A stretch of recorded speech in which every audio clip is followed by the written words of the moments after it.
नमस्कार दोस्तों, एक बार फिर से क्वेश्चन डिस्कशन के अगली वीडियो में आपका स्वागत है। तो चलिए शुरू हो जाइए। अगला क्वेश्चन है कि निम्नलिखित में कौन सी धातु सबसे अधिक लचीली है। पहला ऑप्शन है सिल्वर, बी ऑप्शन है एल्यूमिनियम, सी है सोडियम और डी ऑप्शन है जिंक। तो देखिए लचीलापन की बात करें, लचीलापन लचीलापन की बात करें, सबसे ज्यादा सोना में होता है, उससे कम सिल्वर में होता है, उससे कम एल्युमिनियम में होता है और इससे भी कम कॉपर में होता है और सबसे कम लोहा में होता है। लचीलापन की बात करें तो सबसे ज्यादा सोना में होता है, उससे कम चांदी में होता है और उससे कम एल्युमिनियम में और उससे कम कॉपर में और सबसे कम होता है फेरस में। तो आप देखिए कह रहा था कि निम्नलिखित में कौन सी धातु सबसे अधिक लचीली है। तो सबसे अधिक लचीली कौन सी है? सोना। अब देखिए किस ऑप्शन में है सोना। पहला ऑप्शन है सिल्वर, बी है एल्युमिनियम और सी है सोडियम और डी ऑप्शन है जिंक। देखिए किसी ऑप्शन में नहीं दिया हुआ है। तो आप देखिए आपको इसमें से क्रम चेक करना है। सोना नहीं है तब देखिए ऑप्शन में सिल्वर है यानी चांदी है। तो देखिए पहला ऑप्शन में चांदी है, तो इसका आंसर क्या होगा? चांदी, ऑप्शन ए। अगला क्वेश्चन है लोहे को कठोर और मजबूत बनाने के लिए निम्न में से क्या मिलाया जाता है। पहला ऑप्शन है जस्ता, बी है तांबा और सी ऑप्शन है कार्बन और डी ऑप्शन है सोडियम। तो लोहे को कठोर बनाने के लिए उसमें कार्बन मिलाया जाता है, तो इसका आंसर क्या होगा? Option C, carbon. अगला क्वेश्चन है कि सबसे अधिक तन्यशील धातु है। तो सबसे अधिक तन्यशील धातु की बात करें, सबसे अधिक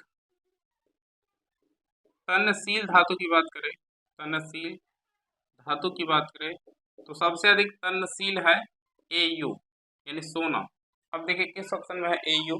ऑप्शन बी में। अगला क्वेश्चन है कि मेलिएबल डैश के गुण को दर्शाता है। मेलिएबल धातु के गुण को दर्शाता है और मेलिएबल का अर्थ होता है लचीलापन, और लचीलापन सबसे ज्यादा होता है सोना में, इससे कम सिल्वर में और इससे कम एल्युमिनियम में और सबसे कम किस में?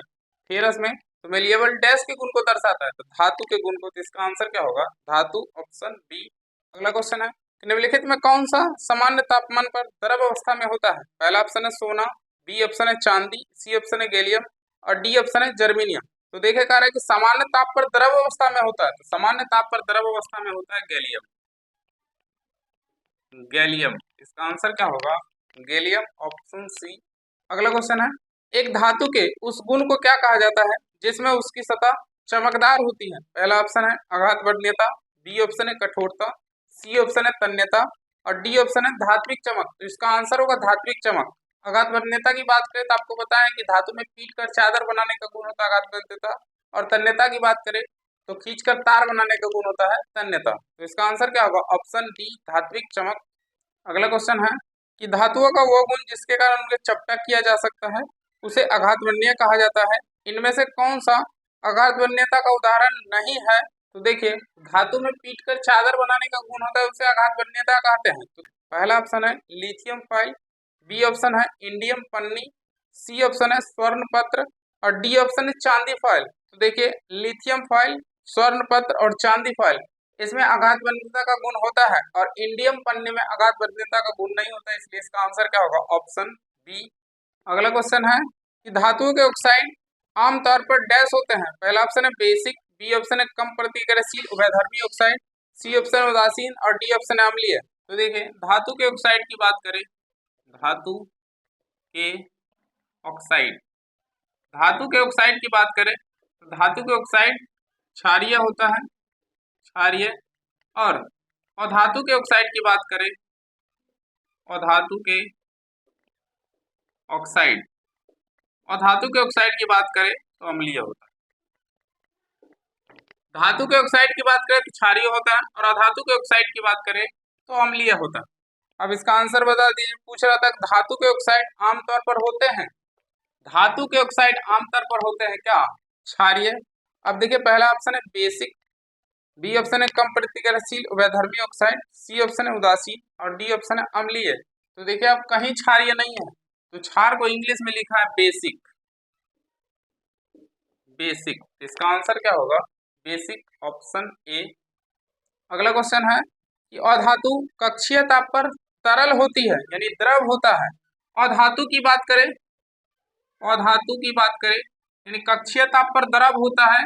अधातु कहेगा तो ब्रोमीन और धातु में कहेगा तो पारा, धातु कहेगा तो पारा। यानी एकमात्र ऐसा धातु जो द्रव अवस्था में होता है ब्रोमीन, और एकमात्र ऐसा धातु जो द्रव अवस्था में होता है क्या, पारा। तो इसका आंसर क्या होगा, पूछ रहा था कि कक्षीय ताप पर तरल होता है, द्रव होता है, और अधातु में पूछ रहा था क्या, ब्रोमीन। तो इसका आंसर क्या होगा, ब्रोमीन, ऑप्शन बी। और धातु में पूछता था क्या, पारा। अगला क्वेश्चन है कि डैश एकमात्र धातु जो तरल अवस्था में मौजूद है। तो देखिए सेम क्वेश्चन है, कह रहा है कि डैश एकमात्र धातु जो तरल अवस्था यानी द्रव अवस्था में होता है क्या, ब्रोमीन। तो इसका भी आंसर क्या होगा, ब्रोमीन, ऑप्शन ए। अगला क्वेश्चन है कि डैश तरल अवस्था में पाई जाने वाली अधातु। फिर देखिए क्वेश्चन सेम है कि द्रव तरल अवस्था में पाई जाने वाली अधातु क्या है, ब्रोमीन। तो इसका भी आंसर क्या होगा, ब्रोमीन, ऑप्शन डी। अगला क्वेश्चन है कि सौर पैनल में निम्न में कौन सी धातु प्रयुक्त होती है। तो सौर पैनल में जो सौर ऊर्जा होता है उसके पैनल में सिलिकॉन का प्रयोग होता है, सिलिकॉन का।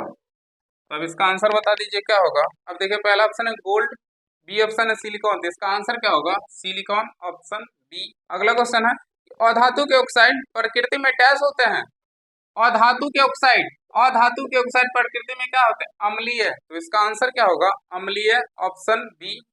अगला क्वेश्चन है कि अधातु ऑक्साइड आमतौर पर होते हैं। देखिए फिर से हम क्वेश्चन है, अधातु ऑक्साइड आमतौर पर होते हैं क्या, अम्लीय। अब देखिए पहला ऑप्शन है अम्लीय, तो इसका आंसर क्या होगा, ऑप्शन ए। अगला क्वेश्चन है कि जिन तत्वों में धातु और अधातुओं के बीच के मध्यवर्ती गुण होते हैं उन्हें उपधातु कहा जाता है। सही बात है। निम्नलिखित में किसे उपधातु के रूप में जाना जाता है।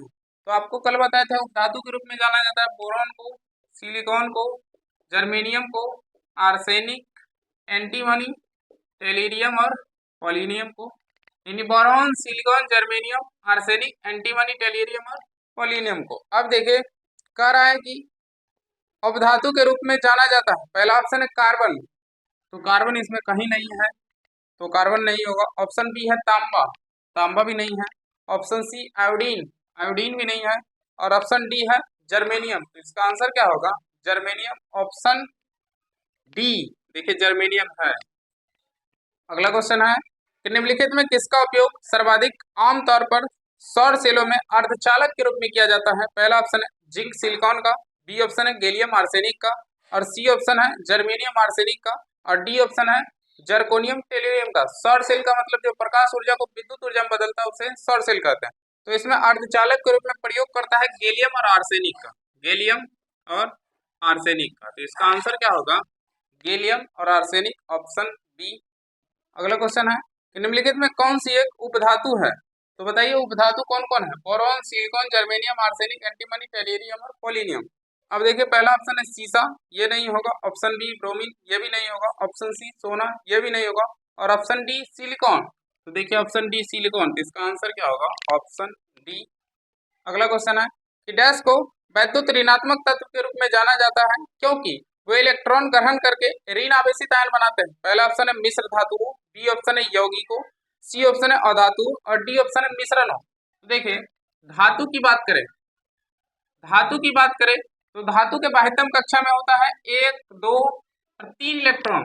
धातु के बाह्यतम कक्षा में होता है 1, 2, 3 इलेक्ट्रॉन, और ये इलेक्ट्रॉन को त्याग करता है, त्याग करता है, इसलिए विद्युत धनात्मक के रूप में जाना जाता है, विद्युत धनात्मक।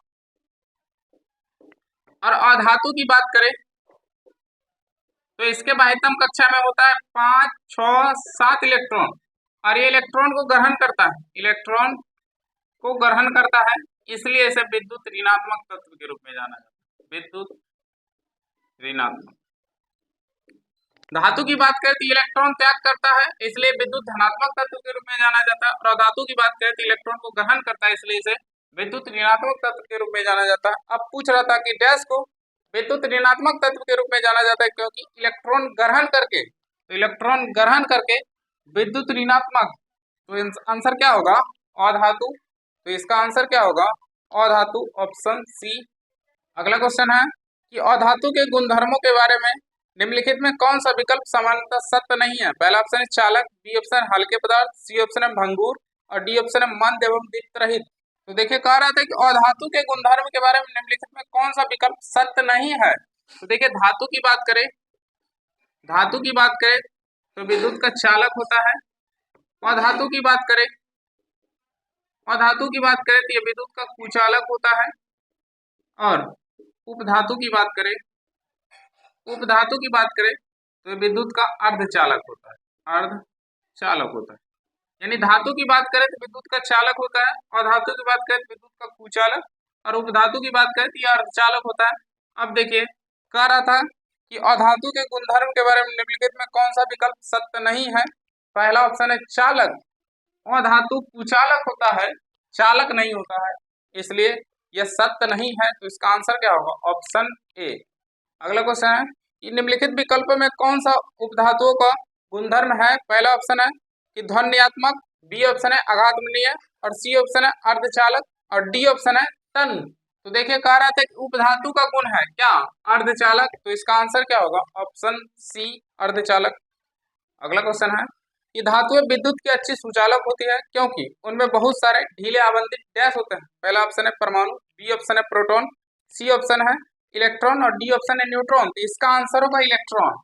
इसका आंसर होगा इलेक्ट्रॉन। इसी इलेक्ट्रॉन के कारण धातु विद्युत का सुचालक होता है। यानी धातु विद्युत की अच्छी सुचालक होती है क्योंकि उनमें बहुत सारे ढीले आवंटित होते हैं क्या? इलेक्ट्रॉन। तो इसका आंसर क्या होगा? Option C, electron. अगला क्वेश्चन है निम्नलिखित में कौन सा कथन गलत है। पहला ऑप्शन है अधातु ऋणायन बनाता है। तो देखिए, धातु की बात करें, हम आपको बताए थे कि धातु के बाह्यतम कक्षा में होता है 1, 2, 3 इलेक्ट्रॉन। यानी धातु के बाह्यतम कक्षा में होता है 1, 2, 3 इलेक्ट्रॉन, और अधातु के बाह्यतम कक्षा में होता है 5, 6, 7 इलेक्ट्रॉन। यानी धातु इलेक्ट्रॉन का त्याग करता है और त्याग करके धनायन बनाता है, और अधातु की बात करें तो अधातु इलेक्ट्रॉन को ग्रहण करके ऋणायन बनाता है। पहला ऑप्शन था अधातु ऋणायन बनाती है, तो अधातु ऋणायन बनाता है, ये सही है, हमसे पूछ रहा था गलत। अगला ऑप्शन है कि अधातु अम्लीय ऑक्साइड बनाता है। तो अभी हम आपको बताएं कि अधातु कैसा ऑक्साइड बनाता है। अधातु के ऑक्साइड अम्लीय होता है, और धातु के ऑक्साइड की बात करें तो धातु के ऑक्साइड क्या होता है? क्षारीय। यानी अधातु के ऑक्साइड अम्लीय और धातु के ऑक्साइड क्षारीय। यानी बी कह रहा था कि अधातु के ऑक्साइड अम्लीय बनाता है, अधातु के ऑक्साइड अम्लीय बनाता है, ये भी सही है। सी ऑप्शन है अधातु धनायन बनाती है, अधातु धनायन नहीं ऋणायन बनाता है, यही तो गलत है। तो इसका आंसर क्या होगा? Option C. ये डिस्कशन आपको कैसा लगा है कमेंट करके जरूर बताइएगा। अगर अच्छा लगा होगा तो लाइक शेयर सब्सक्राइब कर दीजिएगा। इस वीडियो के लिए इतना ही, मिलते हैं बहुत जल्द नेक्स्ट वीडियो, तब तक के लिए बाय।